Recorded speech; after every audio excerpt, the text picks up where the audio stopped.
योगी आदित्यनाथ जी से पूछना चाहती हूँ, वाराणसी में 7 दिन तक 23 दरिंदों ने, ये एक हफ्ते की खबरें हैं, 7 दिन तक 23 दरिंदों ने एक लड़की का बलात्कार किया। कहां थे आपके डंडे? और उत्तर प्रदेश में भी इनकी एक सेना है जो तलवार लहरा रही थी आगरा में, दलितों को वहां पे डरा रही थी। शायद दलित को हिंदू नहीं मानते या पीढ़ी परिवार से आने वाले लोगों को हिंदू नहीं मानते, इसलिए। हेलो दोस्तों, वेलकम टू संवार्ता। दोस्तों, आज के इस डिबेट में हम देखेंगे कि सुप्रिया सिन्हा जो कि कांग्रेस की प्रवक्ता हैं, उन्होंने किस तरीके से तर्कपूर्ण जवाब देकर बीजेपी प्रवक्ता की बोलती बंद करी, जो कि आप इस वीडियो में पूरा देखेंगे। साथ ही साथ अनुराग भदौरिया जो कि समाजवादी पार्टी के प्रवक्ता हैं, उन्होंने गोदीगिरी कर रही गोदी एंकर को तर्कपूर्ण जवाब देकर उनकी बोलती बंद करी, जो कि आप इस वीडियो में पूरा देखेंगे। तो दोस्तों, अंत तक देखिए शानदार डिबेट। तो चलिए शुरू करते हैं। चलो भाई, देखो अब मैं क्या करता हूँ। क्रिया की प्रतिक्रिया राशिद अलवी जी ने कहा है, और सिरे से मतलब इसको कौन सही ठहरा सकता है इस तरह के बयान को? मुझे उम्मीद है कि आप भी नहीं ठहराएंगी। लेकिन जो हिंदुओं के साथ हो रहा है इस वक्त पश्चिम बंगाल में, वो सबको गुस्सा क्यों नहीं दिलाता है? अगर वहां पर चंदन दास और उनके पिता की मॉब लिंचिंग की गई है, तो इस पर क्यों नहीं लोगों में गुस्सा आता है? क्यों इस पर अनदेखी जानबूझ के की जा रही है? कांग्रेस पार्टी का क्या स्टैंड है? और क्या ममता बनर्जी कह के हट सकती हैं कि बीजेपी ने कराई है, किसी की साजिश है? बच सकती हैं? मैं कांग्रेस की अधिकृत प्रवक्ता होने के नाते एक बात जितने पुरजोर तरीके से कह सकती हूँ, वो सबसे सर्वप्रथम यहाँ पर कहना चाहती हूँ। आपकी कोई भी मांग हो, आपको लगता है आपके खिलाफ कोई कानून बना हो, आपको लगता है कि आपके साथ सरकार ने ज्यादती करी हो, लेकिन हिंसा किसी भी चीज का जवाब नहीं है, हिंसा किसी भी चीज का समाधान नहीं है। अगर आप हिंसा में लिप्त होते हैं, अगर आप हिंसात्मक कोई चीज करते हैं, तो आप अपनी कॉज को, आप अपने जो मुद्दा है उसी से भटक जाते हैं। हिंसा कतई नहीं होनी चाहिए, ये मैं पहली बात कहना चाहती हूँ। दूसरी बात मैं कहना चाहती हूं कि राज्य सरकार की बिल्कुल जिम्मेदारी है, the buck stops on law and order with the state government. Mamata Banerjee सरकार की जिम्मेदारी है कि अमन चैन शांति बहाल हो और एक भी व्यक्ति को क्षति ना पहुंचे। ये पुलिस की जिम्मेदारी है, प्रशासन की जिम्मेदारी है, सरकार की जिम्मेदारी है। I don't miss my words. तीसरी बड़ी बात मैं ये कहना चाहती हूँ, बीजेपी ने लगातार कहना शुरू किया घुसपैठिए। मैं पूछना चाहती हूँ, 11 साल से सत्ता में आप है, बॉर्डर आपको संभाल लें, लेकिन कभी बंगाल में घुसपैठिए आ जाते हैं, कभी दिल्ली में आ जाते हैं, कभी यूपी में आ जाते हैं। क्या कर रहे हैं आप बॉर्डर पे? आप बॉर्डर पे झुंझुना बजा रहे हैं क्या? बात तो सही है। ये बात कही जाएगी और ये बात कहनी जरूरी है। चौथी बात, और ये बात मैं बिल्कुल मुस्तैदी से कहना चाहती हूं, मैं उत्तर प्रदेश से आती हूं। उत्तर प्रदेश के मुख्यमंत्री ने कहा, लातों के भूत बातों से नहीं मानते, डंडे मारेंगे तब इनकी दिमाग सही होंगे। मैं योगी आदित्यनाथ जी से पूछना चाहती हूं, वाराणसी में 7 दिन तक 23 दरिंदों ने, ये एक हफ्ते की खबरें हैं, 7 दिन तक 23 दरिंदों ने एक लड़की का बलात्कार किया। कहां थे आपके डंडे? और कैसे आप भूतों को मना रहे हैं? कासगंज में 10 लड़कों ने रेप किया और एक आरोपी जो गिरफ्तार हुआ है वो अखिलेश प्रताप सिंह, बीजेपी का युवा नेता है। तमाम लोगों के साथ तस्वीरें हैं, विधायक का खास माना जाता है। कहां है आपका डंडा और कहां है आपको भूत का दिमाग सही करने की तरकीब? ये मैं बोलना चाहती हूं। यही नहीं, अभी और सुनिए। मैं 2-4 चीजें यहां पर सिर्फ संक्षेप में इसलिए बोलना चाहती हूं क्योंकि ऑल इज नॉट लॉस्ट। मेरी सुप्रीम कोर्ट में आस्था है। आज सुप्रीम कोर्ट ने जो आज छपा है, उर्दू पर जो ऑर्डर दिया है, वो आशा की किरण है, वो उम्मीद है। सुप्रीम कोर्ट कह रहा है कि उर्दू जो है वो इस देश की भाषा है, गंगा जमुनी तहजीब की भाषा है, खालिस हिंदुस्तानी है, उस पर रिलीजन के आधार पर भेदभाव ना हो, या कोला के बारे में उन्होंने एक जजमेंट दिया।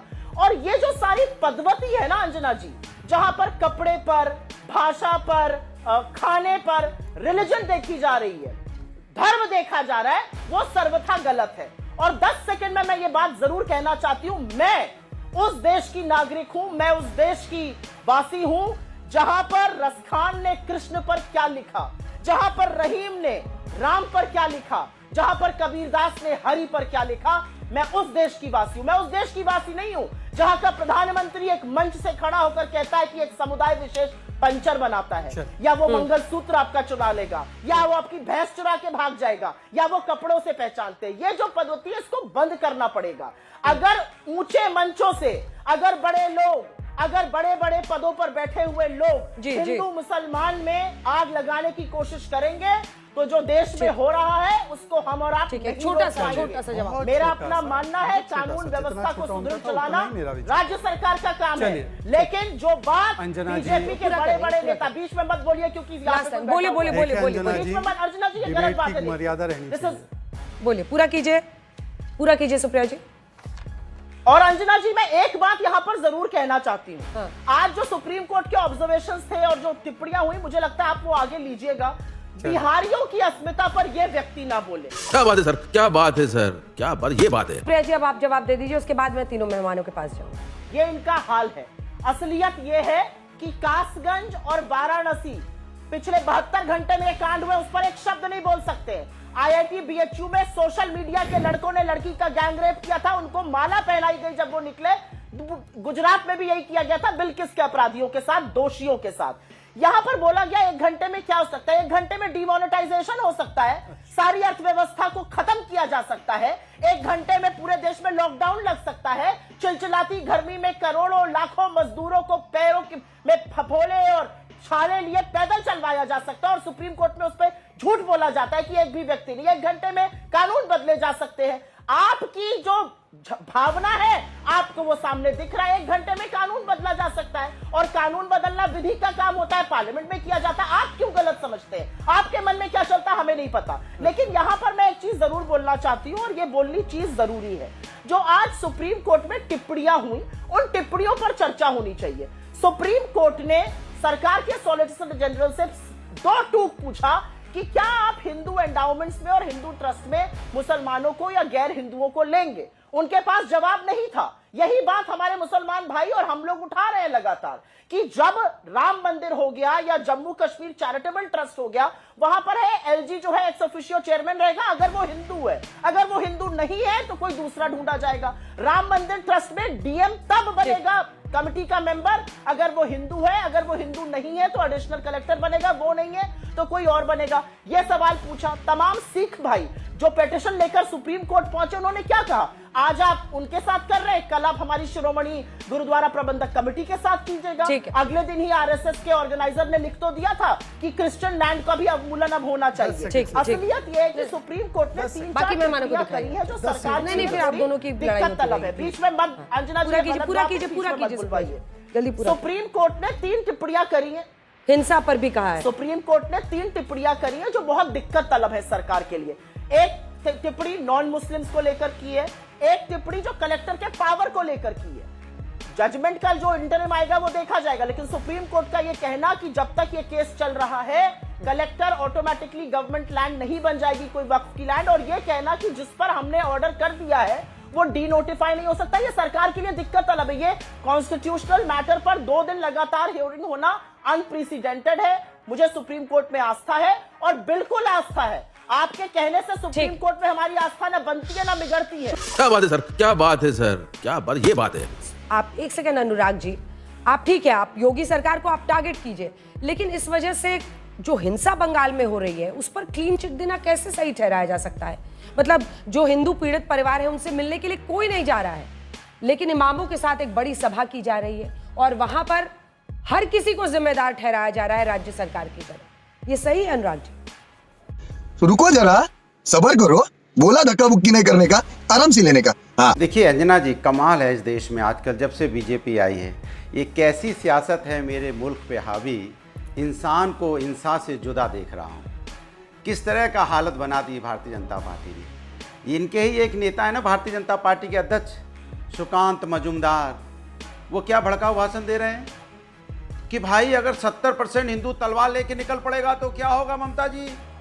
मतलब हिंसा के तो हम विरोध हैं ही। मैं तो कहता हूं कि जहां हिंसा होती है उसकी मैं सख्त निंदा करता हूं, लेकिन बीजेपी का अध्यक्ष तलवार निकालने की बात कर रहा है। इनको तलवार से बीजेपी को बहुत प्यार हो गया है। उत्तर प्रदेश में भी इनकी एक सेना है जो तलवार लहरा रही थी, आगरा में दलितों को वहां पे डरा रही थी। शायद ये दलित को हिंदू नहीं मानते या पीढ़ी परिवार से आने वाले लोगों को हिंदू नहीं मानते, इसलिए उनको तलवार से डराते हैं। एक इनके अध्यक्ष पश्चिम बंगाल में, वहां बजाय शांति बहाल करने की, शांति कैसे हो, कैसे भाईचारा पैदा हो, कैसे इस तरह को हिंसा को रोकी जाए, तो कह रहे हैं हिंदू अब 70% हिंदू यहां पे तलवार लेके निकल पड़ेगा। जेल में नहीं डालना चाहिए ऐसे व्यक्ति को? यही नहीं, अभी और सुनिए। क्यों नहीं जेल में डालना चाहिए, जरा मैं पूछना चाहता हूं। इस पे कोई सवाल नहीं बोलेगा। मैं पूछना चाहता हूं कि हिंसा जहां भी होती है, जिस तरह से लगातार हिंसा अभी पश्चिम बंगाल में देखने को मिला, ये कह रहे थे बांग्लादेशी तो बीएसएफ तो इन्हीं की है ना, बॉर्डर पे ये खड़े हैं ना बीएसएफ के लोग, फिर सरकार बीएसएफ को इतनी ताकत पावर क्यों नहीं दे रही कि भाई बांग्लादेशी हमारे देश में कैसे आ जा रहे हैं। दूसरी बात, जैसे ही पश्चिम बंगाल में चुनाव आता है हिंसा शुरू हो जाती है। अभी कुछ दिन पहले होली के त्यौहार पे हमने देखा था, मुर्शिदाबाद से लगा हुआ मालदा है, वहां हमने देखा था कि मुस्लिम भाई हिंदू भाई पे तो फूल बरसा रहे थे रामनवमी के दिन। अचानक हिंसा कहां से आ गई? जहां फूल बरसाने की बात आ रही थी वहां से तलवारबाजी कैसे आ गई?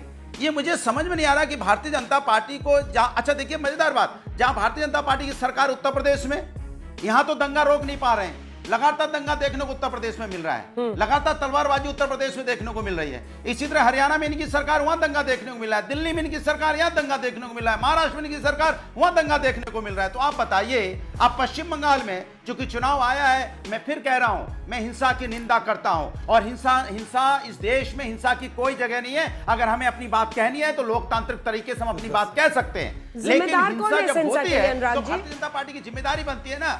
अनुराग जी, इस हिंसा के लिए जो पश्चिम बंगाल में हो रहा है, कौन जिम्मेदार है, हुआ है इसमें? सीधी भारतीय जनता पार्टी जिम्मेदार है, क्योंकि भारतीय जनता पार्टी देश में एक माहौल हमेशा ऐसा बनाती है जिससे कि समाज के अंदर में कहते हैं ना बांटो। ठीक है, मलुक जी एक बार बोले, उसके बाद शहजादी आप सबका।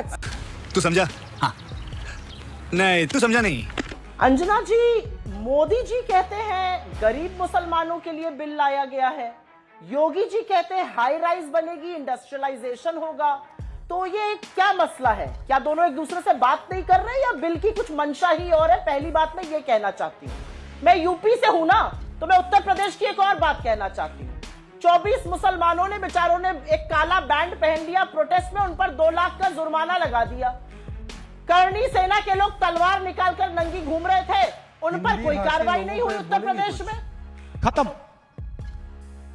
Bye bye, tata, goodbye, गया।